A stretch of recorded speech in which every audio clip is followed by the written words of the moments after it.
Welcome friends. तो आज मैं कारटेक मंत्रा के बैनर तले लेके आया हूँ एजुकेशनल वीडियोस, जिसमें पहला ये वीडियो है smart hybrid by Maruti Suzuki. तो ये टेक्नोलॉजी आए हुए काफ़ी समय हो गया, लेकिन फिर भी अक्सर मैं देखता हूँ कि लोगों को सही जानकारी इसके बारे में नहीं है। तो मैं कोशिश कर रहा हूँ कि बिल्कुल एक कॉमन मैन कैसे समझ सकता है स्मार्ट हाइब्रिड को, वो मैं यहाँ पे लेकर के आ रहा हूँ। और कारटेक मंत्रा का पर्पज ही है टेक्नोलॉजी फॉर कॉमन मैन, ताकि हर इंसान समझ सके कि एक्चुअली है क्या। राइट? तो आप चाहे कार सेल्स में हो, आप एक सेल्स प्रोफेशनल हो ऑटोमोबाइल इंडस्ट्री में, या आप गाड़ी खरीदने की सोच रहे हैं, ये वीडियो आप दोनों ही लोगों के लिए बना है। तो अगर आप गाड़ी खरीदने जा रहे हैं तभी भी आपके लिए फ़ायदेमंद है, अगर आप गाड़ी के सेल्स प्रोफेशन में हैं तभी भी आपके लिए फ़ायदेमंद है। तो एक्चुअली हाइब्रिड है क्या? हाइब्रिड का मतलब क्या है? तो हाइब्रिड का मतलब अगर हम समझना चाहें तो अगेन फिर मैं कॉमन सेंस की बात करूंगा। तो हम लोगों ने हाइब्रिड जो है काफ़ी सुना हुआ है बीज के संबंध में। गेहूं का हाइब्रिड वैरायटी, धान की हाइब्रिड वैरायटी। अब जो कलमी आम होते हैं वो क्या है? दैट इज अगेन हाइब्रिड, वो भी एक हाइब्रिड ही है। किसी भी दो या दो से ज़्यादा तरह की चीज़ों को मिला करके अगर हम कोई एक चीज़ बनाते हैं तो वो हाइब्रिड कहलाती है। आज हम टीचिंग लाइन में भी काफ़ी हाइब्रिड टीचिंग की बात कर रहे हैं, जहाँ पे क्लासरूम ट्रेनिंग भी है, क्लासरूम टीचिंग भी हो रही है, और साथ के साथ ऑनलाइन ट्रेनिंग टीचिंग भी हो रही है। तो दो चीज़ों का मिश्रण करके हम लर्निंग प्रोवाइड कर रहे हैं, वो हाइब्रिड टीचिंग हो गई या हाइब्रिड लर्निंग हो गई। हाइब्रिड का मतलब है दो या दो से ज़्यादा चीज़ों को मिला करके अगर हम कोई एक चीज़ बनाते हैं या एक काम करते हैं तो वो हुआ हमारा हाइब्रिड। तो कार्स में हाइब्रिड का मतलब क्या है? कार्स में हाइब्रिड का मतलब है हम दो तरह के पावर सोर्सेज का इस्तेमाल कर रहे हैं गाड़ी को चलाने के लिए। दो तरह के पावर सोर्सेज का इस्तेमाल कर रहे हैं हम गाड़ी को चलाने के लिए। अब दो पावर सोर्सेज क्या हैं? दो पावर सोर्सेज हैं, एक तो होगी हमारी इंजन, हमारा गाड़ी का इंजन, दूसरा है मोटर। अब मोटर है तो मानी बात है उसको करंट चाहिए तो बैटरी लगेगी उसमें। तो इंजन और मोटर अगर गाड़ी चलाने में काम आ रही है तो उसको हम हाइब्रिड कार बोलते हैं। दो तरह की हाइब्रिड गाड़ियां हैं, फुल हाइब्रिड और माइल्ड हाइब्रिड। इसमें एक तीसरा सेगमेंट भी महिंद्रा ने क्रिएट किया था। महिंद्रा ने अपनी स्कॉर्पियो जब शुरू में आई थी तो उसमें माइक्रो हाइब्रिड एक शब्द यूज किया था उन्होंने। और माइक्रो हाइब्रिड में सिर्फ एक फंक्शन था, वो था आइडल स्टॉप स्टार्ट। तो आइडल स्टॉप स्टार्ट आज बहुत सारी गाड़ियों में आ रहा है, इवन जिनमें हाइब्रिड नहीं भी है उनमें भी आइडल स्टॉप स्टार्ट का फंक्शन आ रहा है। इवन मोटरसाइकिल्स में आइडल स्टॉप स्टार्ट का फंक्शन आ रहा है। तो बेसिकली अगर हम देखें तो दो तरह का हाइब्रिड है, फुल हाइब्रिड और माइल्ड हाइब्रिड। फुल हाइब्रिड में क्या होता है? फुल हाइब्रिड में गाड़ी मोटर पे चलती है इलेक्ट्रिक व्हीकल की तरह से। जरूरत पड़ने पर, जब हाई टॉर्क की रिक्वायरमेंट होती है तो जरूरत पड़ने पर इंजन स्टार्ट हो जाता है और उसको सफिशिएंट टॉर्क मिल जाती है और गाड़ी चलती रहती है। दूसरा है माइल्ड हाइब्रिड। माइल्ड हाइब्रिड में इंजन के ऊपर गाड़ी चलती रहती है हर समय। जरूरत पड़ने पर मोटर सपोर्ट करती है इंजन को गाड़ी चलाने में। दोनों में फर्क देखिएगा। फुल हाइब्रिड में मोटर हमेशा काम कर रही है, जरूरत पड़ने पे इंजन स्टार्ट हो रहा है। माइल्ड हाइब्रिड के अंदर इंजन हर समय चल रहा है, जरूरत पड़ने पे मोटर सपोर्ट कर रहा है इंजन को। तो smart hybrid by Maruti Suzuki जो है ये माइल्ड हाइब्रिड सेगमेंट में है। और फुल हाइब्रिड में सिर्फ टोयोटा की कैमरे और प्रायर्स जैसी गाड़ियां आती हैं, जो कि सबसे ज़्यादा सक्सेसफुल हैं फुल हाइब्रिड के अंदर। तो हाइब्रिड में बदलाव क्या किया गया, जो हमारी smart hybrid by Maruti Suzuki है, इसमें बदलाव क्या किया गया? मेनली 3 बदलाव किए गए। 3 बदलाव क्या है? पहला बदलाव है यहाँ पे ऑल्टरनेटर की जगह पे इंटीग्रेटेड स्टार्टर जनरेटर लगाया गया। इंटीग्रेटेड स्टार्टर जनरेटर, इंटीग्रेट करना मतलब जोड़ देना, समावेश करना, 2 चीजों को जोड़ना। 2 चीजें क्या हैं? मोटर और जनरेटर। तो ये जो डिवाइस है ये समय पड़ने पे मोटर की तरह काम करेगी और समय पड़ने पर जनरेटर की तरह काम करेगा। जरूरत के हिसाब से ये फंक्शन इसका बदल जाएगा। आप इसे करंट दोगे, ये चलेगा मोटर की तरह से। आप करंट देना बंद कर दोगे, ये इंजन की वजह से घूमेगा, क्योंकि बेल्ट से कनेक्टेड है इंजन से। तो जब ये इंजन की वजह से घूमेगा तो ये बैटरी को चार्ज करेगा। इसलिए हमने इसको बोला इंटीग्रेटेड स्टार्टर जनरेटर। तो ये समय समय पे इसका रोल बदलता रहेगा, कभी ये जनरेटर की तरह काम करेगा, कभी मोटर की तरह काम करेगा। कब करेगा, क्या कौन सा फंक्शन कब करेगा, ये आगे जब हम हाइब्रिड के तीनों फंक्शन देखेंगे तब बताऊंगा मैं। दूसरा जो चेंज आया वो है लेड एसिड बैटरी। हाई एम्पेरेज की बैटरी लगाई गई है। तो जो नॉर्मल गाड़ी में भी लेड एसिड बैटरी होती है, लेकिन थोड़ा सा लो एम्पेरेज की है। यहाँ पे हमने हाई एम्पेरेज की लेड एसिड बैटरी लगाई, क्योंकि यहाँ पे थोड़ा सा रिक्वायरमेंट ज़्यादा है करंट की। तीसरा जो मेजर चेंज है वो है हमने इसमें एक लिथियम आयन बैटरी भी दी। लिथियम आयन बैटरी का फायदा क्या है? तो सबसे बड़ी चीज़ है छोटी होती है साइज में।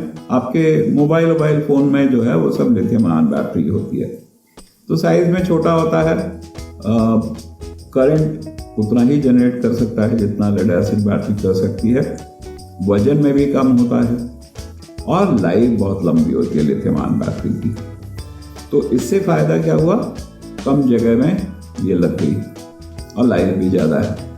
स्मार्ट हाइब्रिड में बैटरी का यूजेज ज़्यादा है, करंट का यूजेज ज़्यादा है, इसलिए, और फंक्शंस कई एक हैं, तो इसलिए दोनों बैटरियों के फंक्शंस डिवाइड कर दिए गए ताकि गाड़ी की परफॉर्मेंस पे कहीं भी कोई असर ना आए। तो इसलिए 2 बैटरी, ड्यूअल बैटरी सेटअप के साथ ये गाड़ियां आ रही हैं। अब ये तो हो गई बात बदलाव क्या हुए, हाइब्रिड क्या है। अब फायदा क्या है, क्योंकि सबसे बड़ी चीज है फायदा क्या। तो 3 मुख्य फायदे हैं, मेजर बेनिफिट्स 3 हैं। तो 3 मेजर बेनिफिट क्या है? सबसे पहली चीज, ये बेहतर फ्यूल एफिशिएंसी देती है, जिससे आपके जेब पर से लोड कम होता है, नहीं? और पैसा बचाया मतलब पैसा कमाया, money saved is money earned.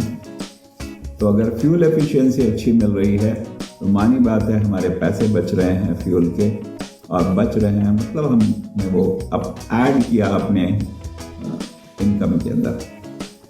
Second जो मेजर बेनिफिट है वो है पॉल्यूशन कम होता है।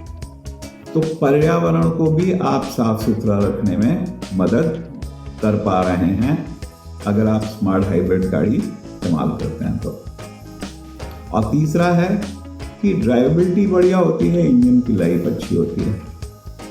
तो बार बार आपको सेल्फ मार के गाड़ी को स्टार्ट नहीं करना है, सिर्फ आपने क्लच प्रेस किया, जो नॉर्मली ड्राइविंग में हम करते हैं वही आपने किया और गाड़ी स्टार्ट हो जाती है और बंद हो जाती है। तो आपको बार बार बंद नहीं करना है या बार बार स्टार्ट नहीं करना है, ड्राइवेबिलिटी अच्छी है। और उसके साथ साथ क्योंकि इंजन समय पे बंद हो जा रहा है, समय पे स्टार्ट हो जा रहा है, लोड कम पड़ रहा है इंजन के ऊपर क्योंकि मोटर सपोर्ट कर रही है, तो इंजन की लाइफ भी बेहतर रहेगी। तो ये 3 मेजर फायदे हैं अगर आप स्मार्ट हाइब्रिड गाड़ी इस्तेमाल करते हैं तो। अब 3 फायदे हैं और 3 ही फंक्शंस भी हैं इसके। सबसे पहला फंक्शन इसमें है idle stop start function. Idle stop start function क्या है? आइडल स्टॉप स्टार्ट फंक्शन आपके मोबाइल के पावर सेवर मोड की तरह है। अभी देखिए, अभी स्क्रीन मेरी ऑफ हो गई। अब अगर मुझे बात करनी है, मैंने प्रेस किया, स्क्रीन ऑन हो गई। तो अभी ये क्या था? पहले पावर सेवर मोड पे था। तो पावर सेवर मोड पे बैटरी की बचत होती है। जो आइडल स्टॉप स्टार्ट फंक्शन है वो गाड़ी का पावर सेवर मोड है। तो गाड़ी में पावर सेव होने का मतलब आपका फ्यूल कम खर्च हुआ। फ्यूल कम खर्च हुआ, आपकी जेब पे उसका असर हुआ, और दूसरा पर्यावरण पर उसका असर हुआ। तो दोनों को फायदा है, आपकी जेब को भी फायदा है और पर्यावरण को भी फायदा है। आइडल स्टॉप स्टार्ट कैसे वर्क करता है? आइडल स्टॉप स्टार्ट में आपने क्या किया? जैसे मान लीजिए रेड लाइट पे हम रुके, हम क्या करते हैं जनरली? क्लच प्रेस किया, गाड़ी को न्यूट्रल किया, इंजन बंद हो गया। नॉर्मल प्रोसेस में हम इंजन ऑन रहता है, आइडल स्टॉप स्टार्ट में इंजन स्टॉप हो गया। ग्रीन हुआ सिग्नल, हमने क्लच प्रेस किया, जैसे ही क्लच प्रेस किया इंजन स्टार्ट हो गया। हमने गियर में डाला, चल दिया। यही हम नॉर्मल कंडीशन में भी करते हैं, क्योंकि वहां गाड़ी स्टार्ट ही थी तो गियर में डाला, चल दिया। राइट? ऑटोमेटिक गाड़ी में एक इशू आता है कि वहां पे क्लच नहीं है, तो कैसे गाड़ी रुकेगी? ब्रेक प्रेस करके रखना है। जब तक आप ब्रेक प्रेस करके रखेंगे, गाड़ी का इंजन ऑफ रहेगा। ब्रेक रिलीज करेंगे, इंजन स्टार्ट हो जाएगा। दूसरा फंक्शन हमारा है टॉर्क असिस्ट फंक्शन। अब टॉर्क असिस्ट को समझने के लिए ऐसे समझिए कि आपका जो दोस्त है उसके ऊपर बेचारे के 50 किलो का एक बोरा लाद दिया गया है और उसको बोला गया है 2 मील भागना है। अब वो बोरा लेके भाग रहा है, आपने देखा हाफ रहा है बेचारा, आपको तरस आ गया, आपने भी थोड़ा हाथ लगा दिया। आपके हाथ लगाने से फायदा क्या हुआ आपके दोस्त को? उसके ऊपर से थोड़ा सा वजन आपने अपने ऊपर ले लिया। तो उसके ऊपर से अगर थोड़ा वजन आपने अपने ऊपर ले लिया, अब उसको क्या होगा? उसको भागने में आसानी होगी। अभी शायद वो मुश्किल से 2 किलोमीटर भाग सकता, अब वो आसानी से 2 किलोमीटर भाग सकता है, क्योंकि उसके ऊपर से वजन कम हो गया। और जो हाँफ रहा था वो हाँफना बंद हो गया। यही चीज है टॉर्क असिस्ट फंक्शन। अब टॉर्क असिस्ट फंक्शन में एक्चुअली क्या होता है? इंजन गाड़ी का लोड लेके चल रहा है। अब मोटर ने देखा कि भाई मेरा अकेले लेके भाग रहा है, चलो मैं भी इसकी सपोर्ट कर दूं। जब आपने एक्सीलेटर प्रेस किया, मतलब इंजन पे लोड पड़ा, मोटर ने इंजन को सपोर्ट करना शुरू कर दिया। अब अगर मोटर ने इंजन को सपोर्ट करना शुरू कर दिया तो फायदा क्या हुआ? इंजन पर से थोड़ा सा लोड शेयर कर लिया मोटर ने, और इंजन से अगर लोड शेयर कर लिया मोटर ने तो फायदा क्या रहा? फ्यूल एफिशिएंसी बेहतर हुई, इंजन पे लोड कम पड़ा, तो एक तो फ्यूल की बचत हुई, दूसरी इंजन की लाइफ हमारी बेहतर हुई, और तीसरा पोल्यूशन कम। तो 3 फायदे हुए हमारे टॉर्क असिस्ट से। तो तीसरा फंक्शन है हमारा ब्रेक एनर्जी रीजनरेशन। अब देखिए, फर्स्ट फंक्शन और सेकेंड फंक्शन दोनों ही फंक्शन में मोटर काम कर रही है। तो मोटर अगर काम कर रही है तो बैटरी से करंट ले रही है, मतलब बैटरी यूज हो रही है। अब बैटरी चार्ज भी तो होनी चाहिए, क्योंकि इंटीग्रेटेड स्टार्टर जनरेटर या तो मोटर की तरह काम करेगा या जनरेटर की तरह काम करेगा, एक ही काम कर सकता है। अब वो टॉर्क असिस्ट में भी मोटर की तरह काम कर रहा है, आइडल स्टॉप स्टार्ट में भी मोटर की तरह काम कर रहा है। तो बैटरी चार्ज कब करेगा? बैटरी ये चार्ज तब करेगा जब आप डिसेलरेट करेंगे, मतलब आप एक्सीलेटर से प्रेशर हटाएंगे या आप ब्रेक लगाएंगे। ब्रेक लगाने के लिए भी एक्सीलेटर से आपको पैर हटाना है, प्रेशर हटाना है। दोनों ही केस में ये बैटरी को चार्ज करेगा, बल्कि जब आप ब्रेक लगाएंगे चार्जिंग थोड़ी और बढ़ा देगा, ज़्यादा चार्ज करने लगेगा। ये फायदा है ब्रेक एनर्जी रीजनरेशन का। अब कुछ कंडीशंस हैं जब आइडल स्टॉप स्टार्ट फंक्शन काम करेगा। तो आइडल स्टॉप स्टार्ट फंक्शन के काम करने का पहला कंडीशन है सीट बेल्ट लगी होनी चाहिए। और दोस्तों, सीट बेल्ट एक ऐसा फीचर है जो कि हर समय हम सबको लगा के रखना चाहिए जब भी आप गाड़ी चला रहे हैं। आपकी सेफ्टी सीट बेल्ट पे ज़्यादा निर्भर करती है। Seat belt primary restaurant system है और एयरबैग सप्लीमेंट्री रेस्ट्रेंट सिस्टम होता है। तो पहला जो आपको सेफ रखने में हेल्प करती है वो है seat belt. Main safety device airbag नहीं है, याद रखिएगा। Main safety feature seat belt है। दूसरा जो कंडीशन है वो है हुड बंद होना चाहिए। मुझे नहीं लगता है, मैंने आज तक नहीं देखा कि कोई हुड खोल के गाड़ी चला रहा हो, इसलिए ये कंडीशन को डिस्कस करने की बहुत ज़रूरत नहीं होती है। लेकिन ये भी फीचर क्यों दिया गया है, ये भी एक कंडीशन क्यों रखी गई है, उसके पीछे बहुत बड़ा रीज़न है। कई बार क्या होता है, हमारी गाड़ी में कुछ आवाज़ आई, हमने गाड़ी को रोका, अब गाड़ी को हमने रोका, आइडल स्टॉप हो गया और उसके बाद हमने हुड खोला, देखने लगे क्या है, कहाँ से आवाज़ आ रही है। अब 3 मिनट का टाइम है, वो भी अभी बताऊंगा। मैक्सिमम जो स्टॉप का टाइम है वो है 3 मिनट्स का, 180 सेकेंड का।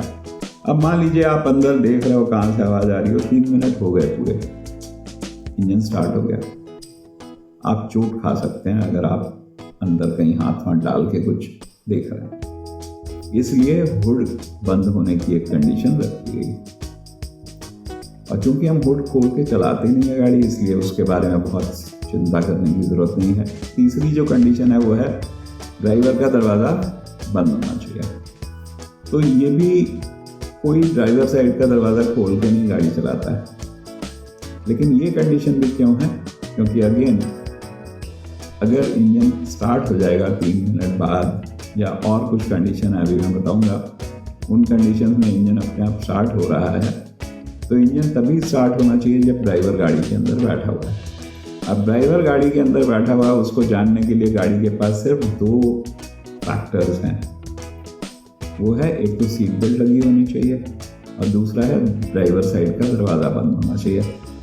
अगर इनमें से कुछ भी खुला, मतलब है कि ड्राइवर उतर रहा है, तो आइडल स्टॉप स्टार्ट कैंसिल हो जाता है उस टाइम और इंजन स्टार्ट हो जाएगा। अब आपको स्विच ऑफ करके ही उतरना पड़ेगा गाड़ी। तो इसलिए ये तीनों कंडीशन है। और एक और चीज़ है कि कई बार लोग पूछते हैं कि एक बार आइडल स्टॉप स्टार्ट होने के बाद फिर दोबारा कितनी जल्दी हो जाएगा। तो 3 किलोमीटर पर आवर का थ्रेशोल्ड स्पीड लिमिट है। अगर एक बार गाड़ी 3 किलोमीटर पर आवर की स्पीड तक चल गई है तो आइडल स्टॉप स्टार्ट आपका दोबारा एक्टिव हो गया, तो फिर बंद आइडल स्टॉप हो जाएगा अगर कहीं ऐसी सिचुएशन या कंडीशन आती है तो। और ये मैंने बोला स्मार्ट हाइब्रिड। तो हाइब्रिड की स्मार्टनेस क्या है? अब स्मार्टनेस यहाँ पे ये स्मार्टनेस दिखाता है सेफ्टी और कंफर्ट दोनों चीज़ों को लेकर के। तो सेफ्टी को लेके और कंफर्ट को लेके ये बहुत स्मार्ट है। कंफर्ट को लेके स्मार्टनेस इसकी ये है कि मान लीजिए आइडल स्टॉप हुआ और आपकी गाड़ी में ऑटो एसी है, आपने मान लीजिए 21 डिग्री का टेम्परेचर सेट कर रखा था, गर्मियों का समय है, जून जुलाई का, और टेम्परेचर आपने गाड़ी आइडल स्टॉप हो गई, रेड लाइट पे आप रुके हैं, आइडल स्टॉप हो गई, लेकिन बहुत जल्दी ही अंदर का टेम्परेचर, अंदर गर्मी बढ़ने लगी, अंदर का टेम्परेचर बढ़ने लगा। क्या होगा ऐसे केस में? ये इंजन को स्टार्ट कर देगा। अंदर के केबिन के कंफर्ट को बना के रखने के लिए ये इंजन को स्टार्ट कर देगा ताकि एसी का कंप्रेसर काम करने लगे और आपका अंदर का कंफर्ट लेवल मेंटेन रहे। तो यहाँ पे कंफर्ट को लेके भी ये स्मार्ट है। दूसरा, सेफ्टी को लेके इसकी स्मार्टनेस। मान लीजिए आपने कहीं ढाल पे गाड़ी रोकी और आपका ध्यान इधर उधर गया, आपने ब्रेक लगा के गाड़ी खड़ी करी हुई थी ब्रेक पर से कुछ प्रेशर हटा, गाड़ी धीरे धीरे रेंगने लगी। ऐसी कंडीशन में आपको ब्रेक बूस्टर वैक्यूम की जरूरत होगी, ब्रेक के इफेक्टिवनेस की जरूरत होगी, और इस समय पे ये इंजन को फिर स्टार्ट कर देगा ताकि आपको ब्रेक बूस्टर वैक्यूम मिल सके और ब्रेक की इफेक्टिवनेस बनी रहे। तीसरा पॉइंट है, जैसा अभी मैं बता रहा था, कि बैटरी को ऑप्टिमली चार्ज रखना इसका सबसे पहला प्रायोरिटी रहेगा। तो कभी भी किसी भी कारण से अगर बैटरी कुछ ऑप्टिमल लेवल से डाउन होने लगी तो ये इंजन स्टार्ट कर देगा, क्योंकि आइडल स्टॉप होने के बाद भी ब्लोअर चल रहा है और बहुत सारे इलेक्ट्रिकल डिवाइसेस चल रहे हैं, तो ऐसी कंडीशन में ये स्टार्ट कर देगा। और मैक्सिमम आइडल स्टॉप स्टार्ट का टाइम जो है वो 3 मिनट है, 180 सेकेंड्स का टाइम है। उसके बाद ये आइडल स्टॉप के बाद ये स्टार्ट कर देगा। तो दोस्तों, अगर ये मेरा वीडियो आपको पसंद आया तो इसको प्लीज़ लाइक, सब्सक्राइब और शेयर जरूर करिएगा, और सब्सक्राइब करने के साथ साथ बेल नोटिफिकेशन जरूर क्लिक करिएगा ताकि आपको बराबर नोटिफिकेशंस मिलते रहें। अब ये सीरीज मैं चालू रखूँगा, तो अभी ये पहला मैंने वीडियो पोस्ट कर रहा हूँ मैं हाइब्रिड के ऊपर। आने वाले समय में और भी जो टेक्नोलॉजीज़ हैं, सिर्फ मारुति ही नहीं, और भी जो कंपनियों की गाड़ियाँ आ रही हैं, जो भी नई टेक्नोलॉजी उसके अंदर आ रही है, उसके ऊपर मैं वीडियो डालता रहूँगा ताकि आपकी, मेरी, सभी की नॉलेज बेहतर होती रहे और हम बेहतर गाड़ी चूज़ कर सकें, बेहतर टेक्नोलॉजी चूज़ कर सकें, और अपनी लाइफ को प्लस हमारे एनवायरनमेंट को, दोनों को हम सेफ रख सकें। जो भी लोग ऑटो सेल्स इंडस्ट्री में आना चाहते हैं या ऑटोमोबाइल ट्रेनिंग में आना चाहते हैं, आप लोग कमेंट सेक्शन में अपनी जो रिक्वेस्ट है वो डाल सकते हैं और मैं ज़रूर आपको रिप्लाई करूँगा। कोई किसी और तरह की इन्फॉर्मेशन चाहता है तो वो भी कमेंट में डाल सकते हैं, और कैसा लगा वीडियो वो भी आप कमेंट में डाल सकते हैं। Thank you so much and see you soon.